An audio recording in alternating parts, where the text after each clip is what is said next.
Hi అండి. ఇంత మార్నింగే మేము ఎక్కడికెళ్తున్నామా అని చూస్తున్నారా? ఈరోజైతే ట్యూస్‌డే కదండీ! మేమైతే సుబ్రహ్మణ్య స్వామికి అభిషేకం చేయించుకుందామని చెప్పి వెళ్తున్నాము. ఇక్కడ ఫేమస్ అని చెప్పారండి. అందుకని అక్కడికి వెళ్తున్నాము. ఎక్కడ అంటే దువ్వ దగ్గర సూర్యరావుపాలెం అనే ఊరుంటుందండి. దాంట్లో పొలాల మధ్యలో ఈ సుబ్రహ్మణ్య స్వామి గుడి అనేది ఉంటుందండి.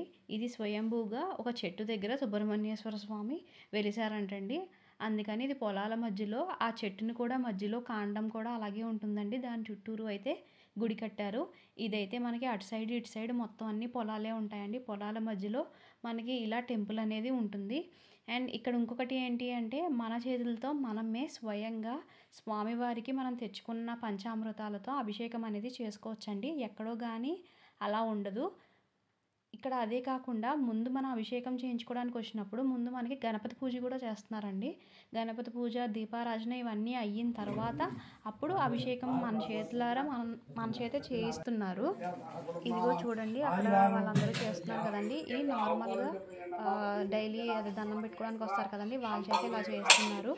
అభిషేకానికి ప్రత్యేకంగా ఎవరైతే పంచామృతాలు అవన్నీ తెచ్చుకుని వెళ్తారో వాళ్ళందరికీ గణపతి పూజ చేయించిన తర్వాత ఇలా అభిషేకం అనేది చేయిస్తారండి.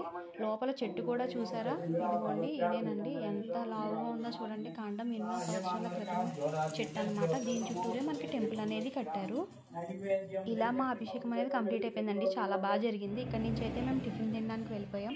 టిఫిన్ కంప్లీట్ చేసుకుని అయితే ఇంటికి రిటర్న్ అయిపోయామండి.